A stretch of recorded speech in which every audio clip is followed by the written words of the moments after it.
బట్టతలతో బాధపడుతున్నారా? ఆధునితనమైన పద్ధతిలో hair transplantation చేయబడును. Face clinic, Hyderabad. నమస్తే విజయ పెద్దన గారు. నమస్తే Usha. Wife and husband relations మధ్య మనం చాలా చూస్తూ ఉంటాము. కొన్నిసార్లు ఏంటో రిలేషన్లో కొంతమందిని చూస్తూ ఉంటే మా పరిస్థితులు ఎప్పుడు ఇంకిలాగే ఉంటూ ఉంటాయా, ఇంకా లైఫ్లో కొత్తదేం కనిపించదా, హ్యాపీనెస్కైనా బాధకైనా అన్నిటికీ ఇంకా దేనికైనా పరిస్థితి ఇలాగే ఉంటుందని ఎక్కడో తెలియకుండా హోప్లెస్ అవుతూ ఉంటుంటారు. అలా జీవించడం వాళ్ళకి ఎంతవరకు తృప్తినిస్తుంది అంటారు? ఒక సాటిస్ఫాక్షన్ లేని జీవితాన్ని కుటుంబంలో చూపిస్తూ వాళ్ళు అదే లైఫ్ని లీడ్ చేస్తూ పిల్లలకి సంతోషాన్ని ఇవ్వకుండా, భర్తకి సంతోషాన్ని ఇవ్వకుండా వన్ సైడ్ మాత్రమే మాట్లాడుతున్నాను. ఎందుకంటే మనం చాలా సెషన్స్ చేస్తున్నాము.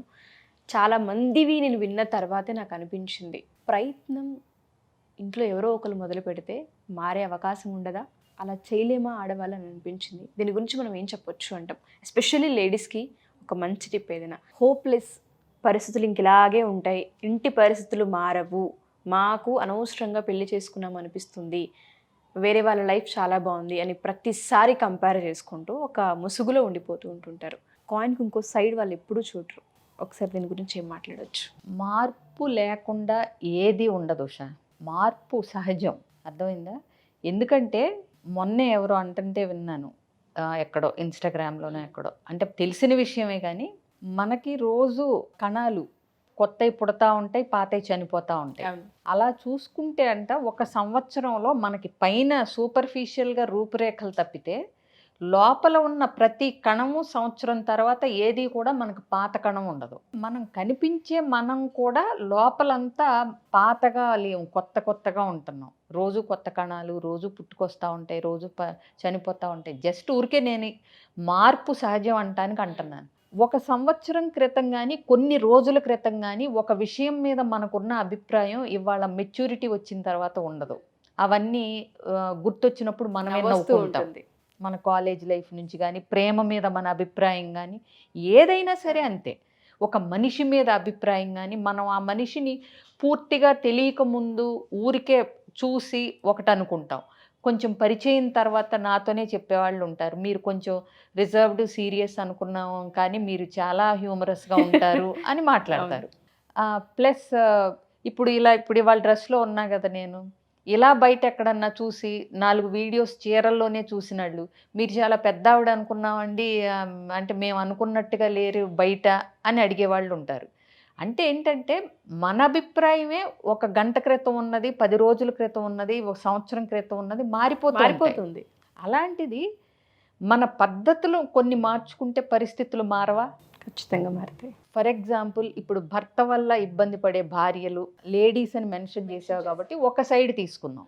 భర్త వల్ల భార్య ఇబ్బంది పడుతుంది, ఆయన అలవాట్ల వల్ల కానీ, ఆయన పద్ధతుల వల్ల కానీ, ఆయన విధానం వల్ల కానీ, వినిపించుకోని తనం వల్ల కానీ, ఆయనే డామినేషన్ అనే విధానం వల్ల కానీ ఏదైనా ఒక భార్య ఇబ్బంది పడుతుందని అనుకుందాం.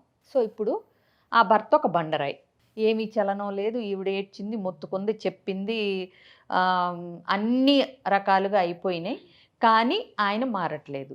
ఇక్కడ ప్రాబ్లం ఎందుకు వస్తుందని నువ్వు అనుకుంటున్నావు ఉషా? మెయిన్ ఏంటంటే ఆయన మారాలి అని ఈవిడ ఎక్స్పెక్ట్ చేస్తుంది కాబట్టి. అర్థమైందా? అటు సైడ్ నుంచి మార్పు రావాలి. ఎగ్జాక్ట్లీ. అది నువ్వు చేసినంత కాలం నీకు తృప్తి కానీ, ఆనందం కానీ, జీవితంలో సంతోషం కానీ, మనశ్శాంతి కానీ ఉండదు అని నేను ఖచ్చితంగా రాసిస్తాను. బల్ల లేదు కాబట్టి ఇది కొట్టి చెప్తాను.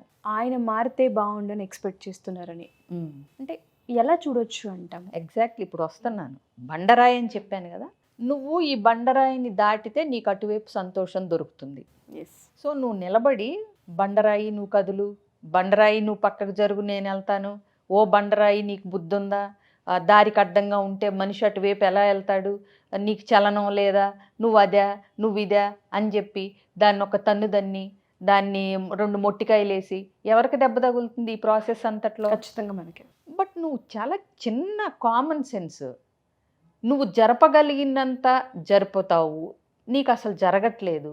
సో నువ్వేం చేయాలి అప్పుడు? పక్క నుంచి వెళ్ళడమో, దాటి వెళ్ళడమో, ఇంకో దారి వెతుక్కోవడమో, దానికి నిచ్చెన వేసి దాని మీద నుంచి దిగెళ్ళటమో, లేదా ఇటువైపు నుంచి కానీ అటువైపు నుంచి కానీ వెళ్ళటమో, ఇంకో ఆల్టర్నేట్ చూసుకోవడమో. ఎగ్జాక్ట్లీ. లేదా అది చేస్తూ కూడా నువ్వు అటువైపు నిచ్చెన వేసుకుని వెళ్ళేటప్పుడు ఇలాంటివి ప్రయత్నాలు చేస్తూ ఉంటే ఒకరోజు బండరాయికే అనిపించవచ్చు ఎందుకు అందరినీ ఇంత ఇబ్బంది పెట్టడం అని చెప్పి, అవునా? సో నేనేమంటున్నానంటే నీకు ఆనందం లేకపోవటానికి, నీ జీవితంలో సంతోషం లేకపోవటానికి, నీ పిల్లలు అలా తయారవటానికి కొంత పర్సెంటేజ్ ఉండొచ్చేమో కానీ మొత్తం బండరాయి అయితే కారణం అయితే కాదు. ఈ బండరాయిని ఎలా హ్యాండిల్ చెయ్యాలో నువ్వు తెలుసుకోలేకపోవటం, ఈ బండరాయి ఇలా ఉన్నప్పుడు నేను ఎటు నుంచి వెళితే నా గమ్యాన్ని చేరుకుంటాను అనే ప్రయత్నం, ఆలోచనే నీకు రాకపోవడం, ఇలాంటివి చేయకపోవటం వల్ల చాలామంది భార్యాభర్తలో ఇబ్బంది పడుతూ ఉంటారు. వాళ్ళ మెయిన్ టార్గెట్ నువ్వు ఇలా ఉన్నావు కాబట్టి ఇది ఇలా జరిగింది, నువ్వు ఇలా చేయలేదు కాబట్టి ఇది ఇలా జరిగింది, నువ్వు నువ్వు నువ్వు ఇక్కడే ఉంటుంది. నేను ఏం చేసుంటే ఈ పరిస్థితి బాగుండేది, నేను ఎలా ఆలోచించితే ఇంకా నాకు మనశ్శాంతి ఉండేది, ఇలాంటి పరిస్థితుల్లో నేను ఏం చెప్తే పిల్లలు బాగా వినేవారు మాట, ఇలాంటి సందర్భాల్లో పిల్లల్ని నేను ఎలా కన్విన్స్ చేయొచ్చు, ఎందుకంటే ఒకవైపు నుంచి చేసే పద్ధతి మీకు నచ్చలేదు కాబట్టి నేను అని ఆలోచించి నేను ఎలా బిహేవ్ చేస్తే పిల్లలకి బాగుంటుంది ఇలాంటి సిచ్యువేషన్లో, నేను ఎలా ఆలోచించి కన్విన్స్ చేస్తే ఈయనకు అర్థమవుతుంది. ఇక్కడ కాన్సన్ట్రేషన్ ఎవరి మీద ఉందమ్మా? నేను అనే దాని మీద.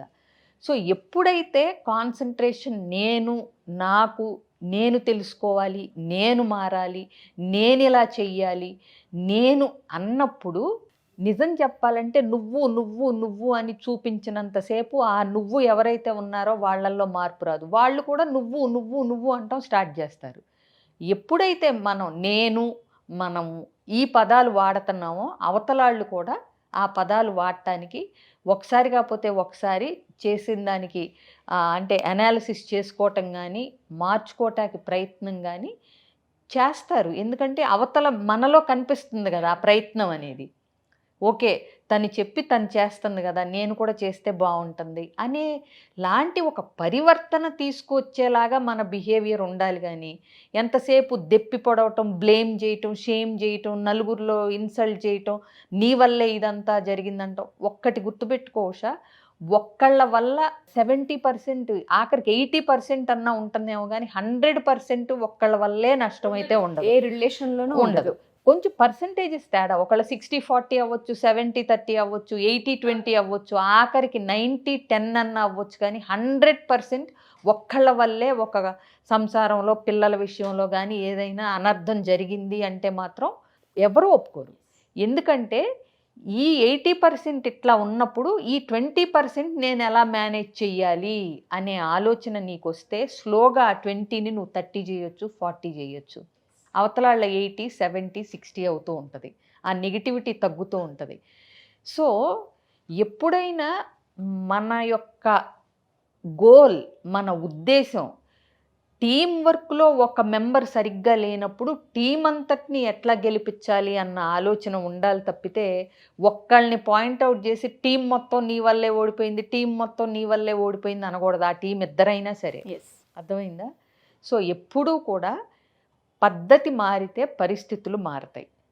ఈ పద్ధతిలో వెళ్ళినప్పుడు పరిస్థితి మారలేదంటే ఇంకే పద్ధతిలో వెళితే ఈ పరిస్థితి మారుతుంది అనేలాంటి ఒక యాటిట్యూడ్, మైండ్ సెట్, ఆలోచన విధానాన్ని డెవలప్ చేసుకోగలిగితే ఎగ్జాక్ట్లీ ఇట్లా నువ్వే నువ్వే నువ్వే అనే వాళ్ళకి ఒక పేరు ఉంటుంది మైండ్ సెట్కి, విక్టిమ్ మైండ్ సెట్ అంటాం. నీ వల్లే నాకు ఏడుపులు, నీ వల్లే నాకు బాధలు, నీ వల్లే. ఇంకా ఏంటంటే వీళ్ళ ప్రతి అడుగులో ఉన్న సంతోషం లేకపోవటానికి, దుఃఖానికి కారణం నీ వల్లే నీ వల్లే నీ వల్లే అన్నంత కాలం వీళ్ళ పరిస్థితిలో మార్పు ఉండదు. వీళ్ళ వల్ల ఇంట్లో మనశ్శాంతి ఉండదు.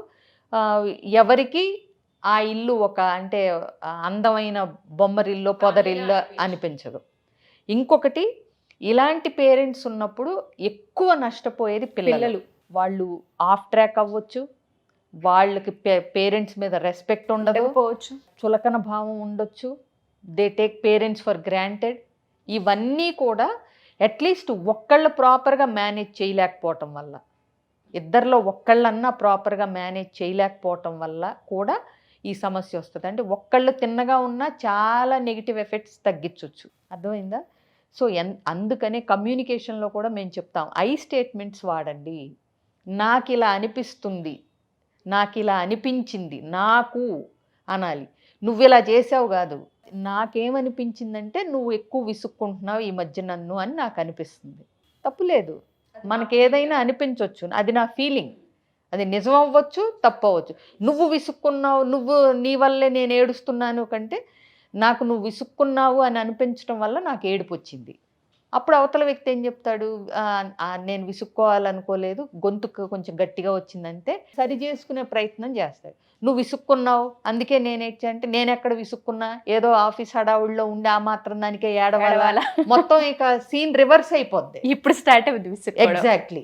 సో ఎప్పుడైనా కత్తి దూసి బయలుదేరితే అవతల వ్యక్తి డాలు పెట్టి అడ్డుకుని డిఫెన్స్ చేసుకుని మళ్ళీ అటాక్ చేయాల్సింది. అది రిలేషన్ అవ్వచ్చు, ఫ్రెండ్షిప్ అవ్వచ్చు, ఇంకేదైనా. సో నువ్వు ఎప్పుడైతే అటాక్ చేయట్లేదు, విషయం చెప్తున్నావని వాళ్ళకి కనిపించిందో వాళ్ళు అది క్లారిఫై చేయటానికి ఆటోమేటిక్గా చూస్తారు ఎలాంటి వినడానికి ప్రయత్నిస్తారు. ఎగ్జాక్ట్లీ.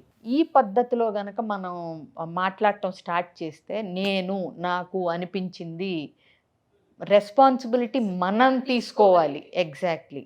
అప్పుడు వాళ్ళకి ఆ బరువు ఉండదు కాబట్టి వాళ్ళు ఫ్రీగా చెప్పగలుగుతారు వాళ్ళకి ఏముందో. అది పద్ధతులు మారితే పరిస్థితులు మారుతాయి. Wonderful line ma'am. నిజంగానే చాలామంది ఆడవాళ్ళు ఎవరైతే ఉంటుంటారో మీరు అన్నట్టుగానే, ఎవరైతే మా ఈ ఎపిసోడ్ చూస్తూ ఉంటారో నిస్సహాయంగా ఉంటుంటారు చాలామంది ఆడవాళ్ళు.